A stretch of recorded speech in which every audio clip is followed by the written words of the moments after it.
Good evening, everyone. It is the Attic Review here, and man, I'm so excited about this week.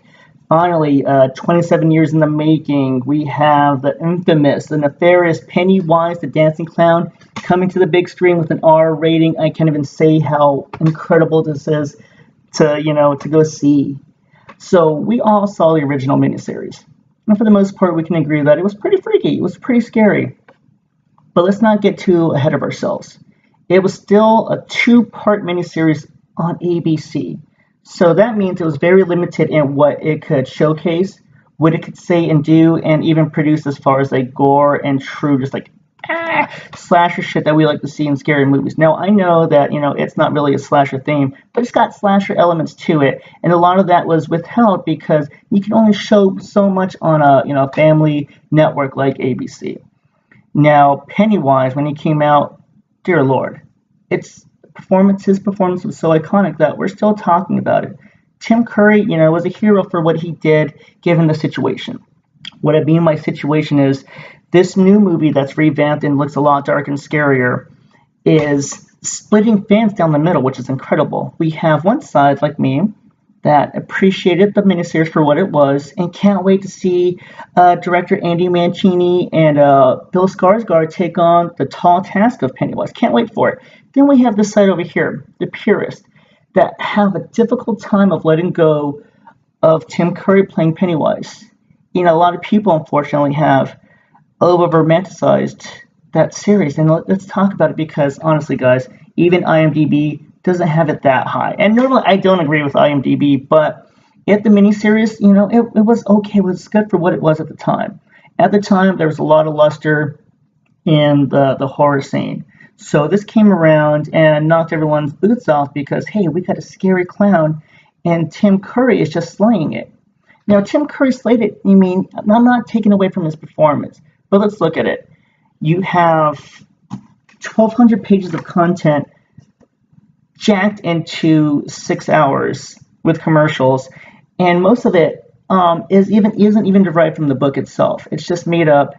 You had two different writers on it, so you can tell that the second part of the film was completely inferior to the first half, and even the first half wasn't that stellar. So it was easy for Tim Curry to really stand out and shock you and be this huge role. He was a big fish in a small pond because of what he was given. And I'm sorry it sounds like just dissing on my boy Curry. However, I don't think that it would survive the test of time right now if it were to come out. Let's say I got that magical pen from Men in Black, and I would be able to put it on the setting and say "It the movie," and flash all of you, and your memory's gone of that movie. Now, if this came out within the last 2 years, truly ask yourself, would you be scared of it? Would you think it's as scary?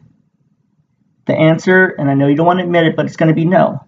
It was kind of corny. It wasn't that scary. The reason why it seems so scary as well is because think about when it came out and how old you were when you watched it.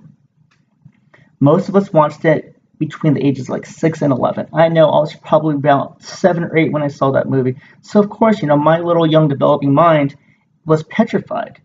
Hell, scared of the boogeyman, scared of Chucky. Yes, I'm scared of Chucky. I don't want to hear you guys scuff about that because I still live with it. But my point is, it's very easy to make an impression on such a young mind. And that's why a lot of people hold on to that nostalgia because, like, oh my goodness, this is the first scary movie I ever saw. And Tim Curry is the reason why I have these nightmares. And that's great. However, given the context of everything, I think it's unfair to assume that no one can touch that role. And that's why I've been hearing a lot about Bill Skarsgård is that there's no way he can fill those shoes. There's no way I want to see this movie because they're going to ruin the original. Sorry, guys. Get that movie off that shitty-ass pedestal that you're putting it on. That movie wasn't that great. Tim Curry was good, but he wasn't that great.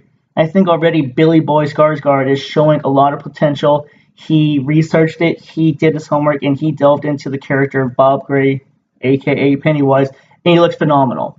The trailers alone have been giving me goosebumps, and I cannot wait for it. Now, the original miniseries was great because, hey, man, it introduced us to that lovely fear of clowns, which I'm sure we all love to have, especially around, carnival and circuses. It's great. I still can't walk past the storm drain without thinking that son of a bitch is down there waiting to snag off my arm like poor Georgie, you know. It was great, it had great scenes. But we gotta move on, people. You can't just be stuck on the past because you know who else was stuck on another iconic clown? Fans of Jack Nicholson. People threw a shit fit when Heath Ledger was cast and they wouldn't let it go. No way he's ever gonna top old Jackie Boy. The only Joker I can ever see is Jack Nicholson. Heath Ledger can't do anything right. And what happened? Homeboy won an Oscar. Come on, man. But nobody wanted to give him a chance. And that's what I'm saying here is, come on, guys. Tim was great. Let's give old Billy Boy Skarsgård a chance. I think he's going to be phenomenal, and he's going to shock the hell out of all of us. I think he's going to bring some new nightmares. I mean, I'm not looking forward to that, but I am in a sense. It's going to be great.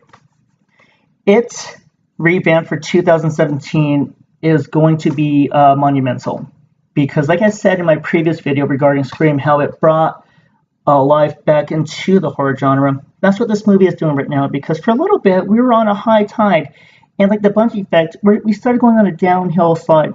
Split and Get Out started bringing us back up.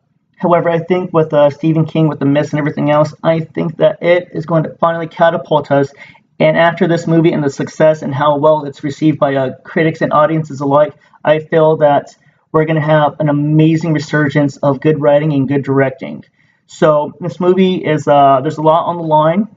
And so please, what I'm asking is, I mean, I know we all love Timmy Boy, but let's give the new 2017 film a chance. It looks scary. It looks twisted. It's got fresh writers. Andy Mancini, who directed Mama, has got a wonderful talent for making a beautiful, violent story come to life, and I can't wait for it. So let's have a discussion, guys. Let's talk about why we hold on to the miniseries and what's holding us back from really appreciating 2017's It. So comes out this weekend. Check it out. I'll look for the reviews coming out soon once I get to watch it, and we'll have a good discussion about that. In the meantime, guys, hey, keep enjoying the movies. Let's hit the movie theaters this weekend and support it. You guys have a good night. All right, later on.